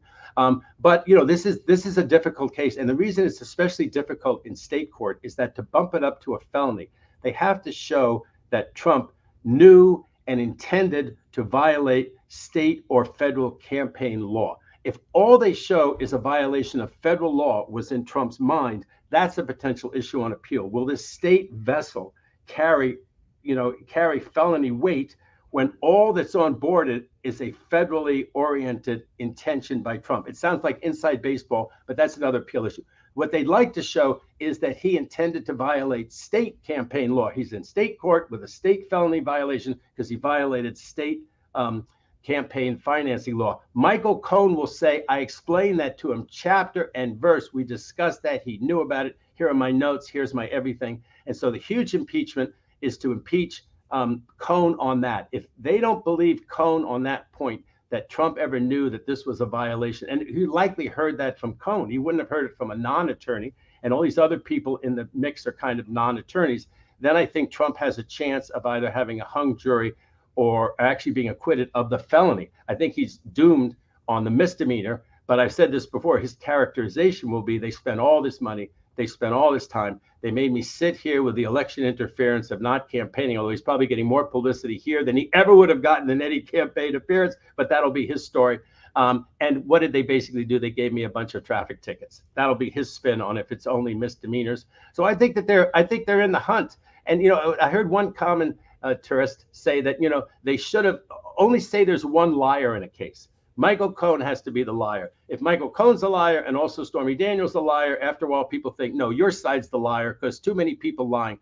But I didn't agree with that because I thought they had to go after, not just reputationally, but because if people think that Stormy is that he had sex with her and that all those things were said in the room, I think that looks really bad. People say, well, yes, she wasn't an extortionist. She was someone who had a claim. She was willing to hush up. But she had a valid claim. If they think she was just an extortionist with wild blackmail that she pulled out of nowhere, I think they'd have a different feeling toward the case, whether the jury instructions tell them that or otherwise. I think rational jurors would have a different feeling toward the case if they thought that this was made up out of whole cloth as an extortion attempt by this porn actress who's just mad for money and is willing to tear him down to get some money and make stuff up just to get some money. They don't want the jury to think that. And that's why the prosecutor went where they went. And that's why Trump had to call her a liar and put on this huge tear down of her. The last question, David Katz, is about something that you just sort of referenced along the way, and that is Trump told about this by Michael Cohen. If he wasn't, might that then open the door to just it being a misdemeanor? So you're saying that Trump, the candidate, can authorize these payoffs to avoid this information getting out, put aside whether or not the sex act actually happened, just the information, the smear would be out there. Trump, the candidate, can write those checks or authorize those checks to be written, that deal to be made. And if he didn't know that it was a violation of state and federal statutes, then he can't be held to account for it.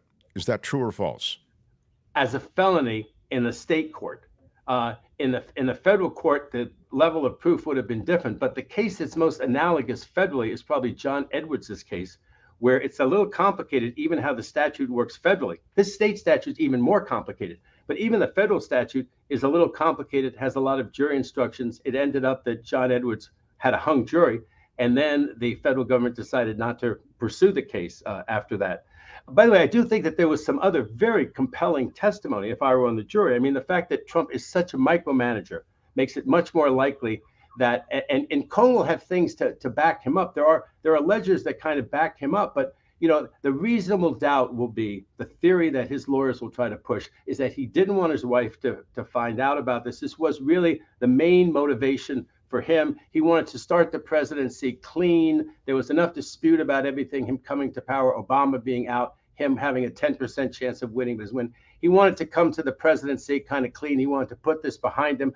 But remember, he's the one who signed the checks. He's not, you would imagine that Trump wouldn't have signed those checks. Somebody prepared those checks, put them in front of him. He signed those checks. They do say legal expenses. People have to be very careful. Legal fees would be worse for him. They said legal expenses. He'll have an argument that this was, at least in his mind, kind of a legal expense. Michael Cohen had handled this whole thing. There was a lot of lawyering involved in it. He was paying for legal expenses. Some of it was Michael Cohen's fees. This is going to be a big brouhaha before it's over. But to put a fine point on it, David Katz, I always hear, ignorance of the law is no excuse. Is it an excuse or not? It's an excuse here because you have to have a specific intent, Mark. You have to have specifically intend for the felony to know and intend to violate campaign finance laws, state and or federal. And they'll present that theory. That's what Michael Cohen is going to say. He's going to say that he wanted to pay cash, and that's why he wanted to pay cash. Cohen had another way to handle it. Of course, Cohen's way, they're going to say, put more money in Cohen's pocket than any other way. Trump's going to say, wow, he was a lawyer. I thought he came up with something that was legally appropriate. I didn't think this guy was going to lose his bar license. He'd worked for me for years. He never lost his bar license. Why would I think he was going to lose his bar license and commit felony conduct over this thing? He went off and did his thing. I went off and did the last 2 weeks of the campaign. I was distracted with an awful lot of other things. It's going to be a big brouhaha. And of course, the criminal defense attorney in me, come on, how can I not be fascinated with all of this? Oh, my God. I mean, this has to be like eating caviar for breakfast for you guys. I mean, who are in the legal game, and you're at the top of the legal game. David, so appreciate the time. And there's a lot here. The whole questioning of Stormy Daniels you put it in a much different context than anyone I've heard talking about this case. So if you're just joining us, I encourage you to go back, and we'll drop this as a separate video as well. Thank you for being here. Really look forward to these conversations, and I always learn a lot. And there he is, Katsadamas, and he actually was impressed. David indicating he was impressed with the case that the prosecutors have brought so far. Are you ready to make a prediction, or you want to wait until next week? I think it's a difficult case on the felony, and I'm just really not sure which one. I think he gets convicted of the misdemeanors. Of the misdemeanor, yeah. I think it's also possible. I think it's also possible that it's a hung jury, although I don't think that's very likely. You know, a lot of the speculation when I was on radio in London, they think, oh my God, how can these 12 jurors possibly get this right? They're all Democrats. They're all from New York City. But I don't know, Mark. Ask yourself this question. I think you and I could be you and I and Kim, I think, could be pretty fair jurors. I mean, we'd follow the instructions, we take it seriously, beyond a reasonable doubt. It's a high standard, and I think that's what the jurors are going to do there.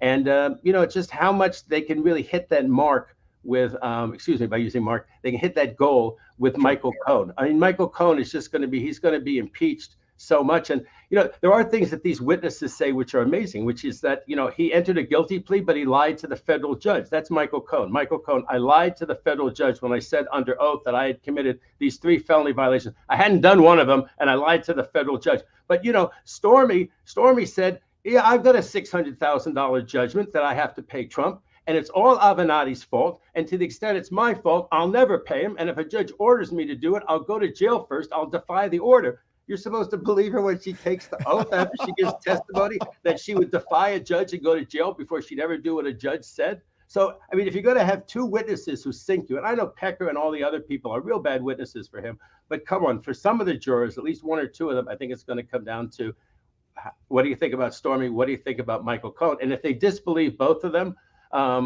there never was any sex, and Michael Cohen basically was going to take care of it some way that Trump was too busy to really get into the details of running for president 2 weeks away, and then signing the checks afterwards.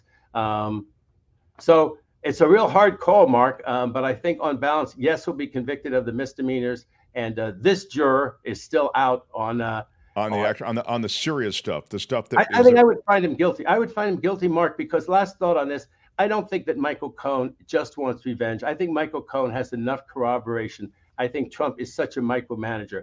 So I think me as a juror, from what I've heard so far, I would vote guilty. But whether all 12 do of the felony charge, that I'm still waiting to see. I hope I'm not.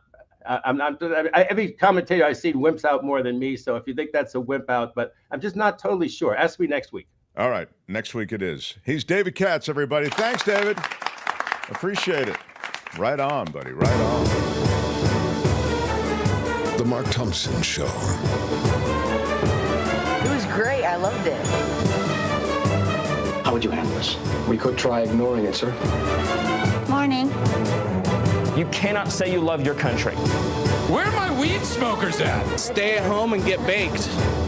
Oh, we are so glad to have David Katz. What a resource. If you missed any of it, we'll drop it as a separate video later today, and you'll get a chance to hear what I thought was something I'd not heard from any other legal analyst, and that is the essential groundwork that might be laid by the prosecution and the prosecution asking all of these sort of salacious questions, but by the defense allowing that prosecution to pursue that course.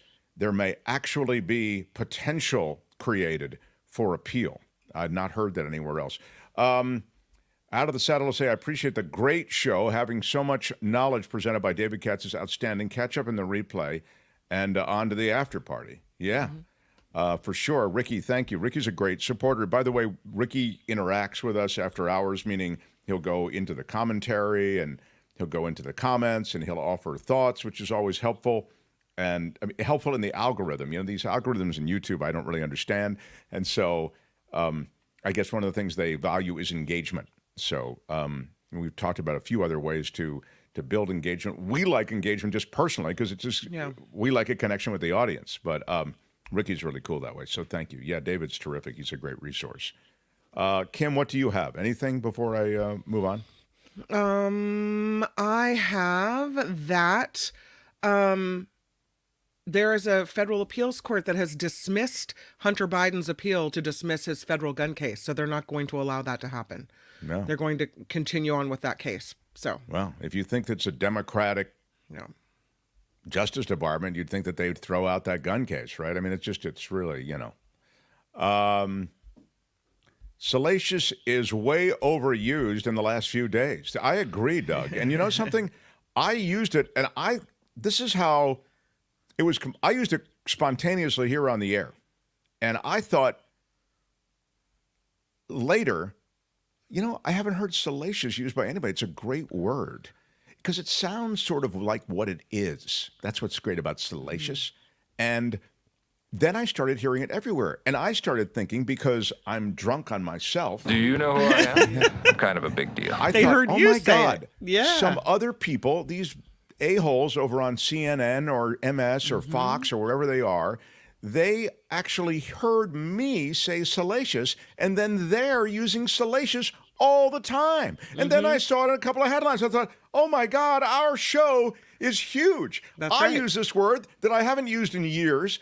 I just used it spontaneously in the moment. Somebody else heard it, and that was the contagion that then led to it being used everywhere. Which one do you use, Mark Thompson? Thank you. It's all because of me. That's what I thought. Thompson, party of four. So then I realized, wait, other people could have the same thought to use salacious, and now you're right, Doug. It is overused, and it does, again, Tom is right.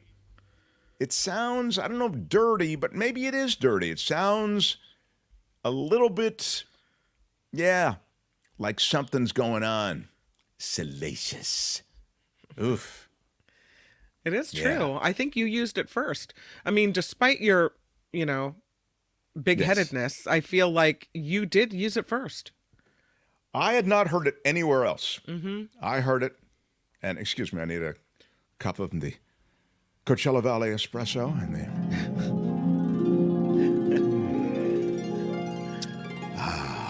Is that as magically tasting as it sounded like? It is delicious. I love this stuff. And what I did is I took a sticker from the show. You can get stickers just like this with our logo at the website, getmarkmerch.com. We haven't mentioned getmarkmerch.com in months, but there is stuff, stickers, and there's all kinds of like this this bottle opener that's there also. I love that on thing. Yeah, this is probably the lowest cost item, and you can see it's a bottle opener. Wow, it looks really big if you hold it close to the camera. It's as big as my head. Look how big the bottle opener is. Oh my God. So this huge bottle opener for huge bottles. And it's for a Magnum. Yeah. Yeah. So anyway, the stickers are there. So I cut off a sticker and I put it on a white big diner mug. So that's why this mug is not the color. The official color is black. I think usually our mugs are black. Yeah. They're the show sticker sheets. The Why Are You Yelling is also available. And, why are you yelling? I mean, it's all like they send it to you all in one sheet, which is cool. So good, though. Anyway, that's what that is. Now, yes, Calvin, they copied you. That's exactly right with the word salacious. I was copied. Yeah. Trump with Stormy was probably the most awkward scene she's ever performed in, says Chris. Oh, Indeed. God. Now, well, I don't know what to do here, Albert. $18 for a coffee cup, says Phineas. Is it made out of Trump faux gold? How dare you question Phineas? At least you're getting something. How's our DJT stock coming, Albert? Have you checked it lately? I haven't, but I did stop by Trump Tower while I happened to be walking in Central Park last week. Oh yeah, that's right. I did Albert was Trump in Tower. New York for a whole week. How was it? It was good. It's kind of it's a nice place. As I recall, the lobby's kind of basic though, isn't it?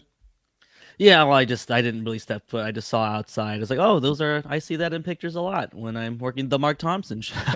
It's fantastic. Yeah. New Yorker's fun. You had pretty good weather, didn't you? Yeah, it was pretty warm. We got the people at Central Park in their bikinis trying to get their tan lines working on. Oh, wow. New York, it's all about the weather. I mean, if you get there on a week that the weather's good, then New York's great. If you get there on a week that the weather sucks, which is a lot of the time, it's a battle. It's a battle for a taxi. It's a battle to get from here to there. You know, you're having to carry your stuff. The thing about California, look at DJT stock today. It's up. It is up. What? Yes. 54. Right. Man. I know you guys are way into it, so we're... There's never been anything like this. Yeah, there it is at 54 and change. I told you, buy it on the dip. Well, the first thing I told you was don't buy it at all. But those of you who are committed to helping your Lord and Savior, Donald Trump, I recommend that you buy it on the dip. I wonder why it jumped so much. I don't know. I mentioned this to David K. Johnston, that they had Barry Diller, the great businessman, on CNBC, and they asked him about DJT stock, Trump Media. He said, please, I'm not even going to comment on that. That's not a real company. That's it. I don't know what it is. He said it's just a bunch of people who are, wanting to help this guy out or something. It's a grift. I think he actually used the word grift. Trump probably has his friends buying the stock. That's probably not wrong. There are conversations, shall we say, around the fact that it might be manipulations. Meme stocks are speculation. It's not investing, says John. But I love the word speculation being That's pure speculation. Yes. So it's true. Not investing. How is the rest of the market doing? Colleen is asking. Well, I like that we're kind of, as we're winding down, we're looking at the rest of the market. Albert, Google it. You can Google it for Colleen. Can you look at the rest of the market? Dow Jones or the S&P 500? Colleen has asked a good question. All right. Anyway, I'm a big fan of whatever investments you have. All I'm suggesting. The Dow is up. Is that what that says? I can't. Yeah, it's up. Okay, up modestly. It looks like. Yeah, not too. Yeah. So, there you have it. At the closing bell, the Dow gained 172 points to 39,056. S&P 500 fell by less than a point to 5187. NASDAQ fell by 29 points. Wow. It was great. I loved it. This feels like a real newscast. How's the traffic doing? Looks pretty good on the Golden Gate Bridge today, Albert. Oh, traffic and weather together. You know who I spoke to was we came from a radio station called KGO, and before Kim was the newscaster on my show, it was Brett Burkhart who was the newscaster, and I talked to Brett the other day, and he really wants to come on the show. So,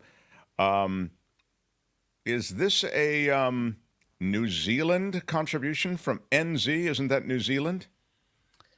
Is that possible? From Kelvin? That looks Kelvin. Wow. Let me do the conversion. Big shout out to Kelvin Hampton. Big shout out. All the way from New Zealand. They kind of talk like that down there, did they? Kind of talk like that? They sort of talk to Australians, but they're Kiwis. He wants his contribution back after your butchering After I butchered of his. the fake accent, I'm not going to cry. I'm not gonna cry. I'm not gonna cry. But it would really hurt me to give that money back. I'm not gonna cry. I'm not gonna cry. We're so desperate. Thank you so much. Thank you so much, Kelvin. I was in New Zealand. You rock, mate, says Maud. Exactly. You do rock, Kelvin. Wow. They do like to say the cheers, so maybe cheers. Oh, cheers. Phineas says $34 New Zealand. Is that like 5 cents? How dare you, Phineas? It's around $22. It's how much? Around $22. $22. How dare you, Phineas, in any way smear? Not the $5 million that Kim wanted earlier, but no. Wow, it's a contribution. We're very thankful. I was there in New Zealand. Here's a story I'll tell you, and I can tell you the story. It's not a long story at all, but just there was a moment. I had I was there in New Zealand skiing. Okay, it was an exotic ski. I got. I was part of a charity thing that I was doing, and blah blah blah. I mean, I donated a bunch of money to charity, and they gave me this thing.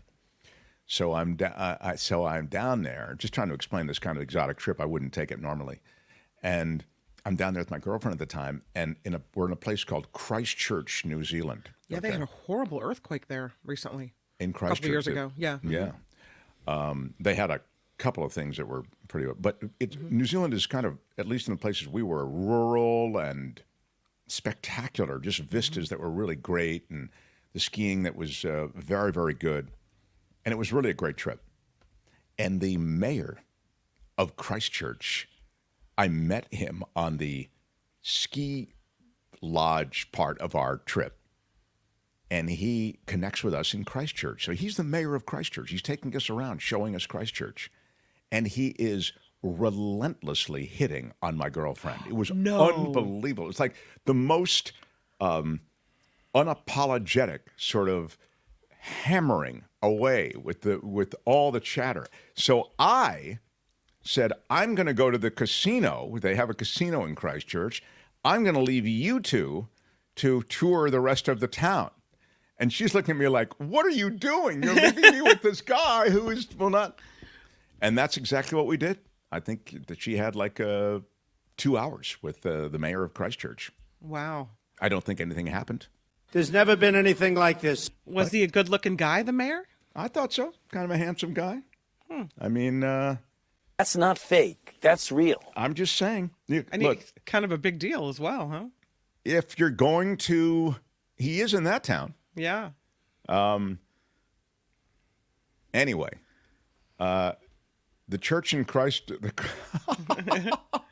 Thomas says, the church in Christchurch is a casino. That's exactly right. I'd like you... I'm going to leave you two alone. I'd like you to put the Christ in Christchurch, if you would, during the time that I've left you alone.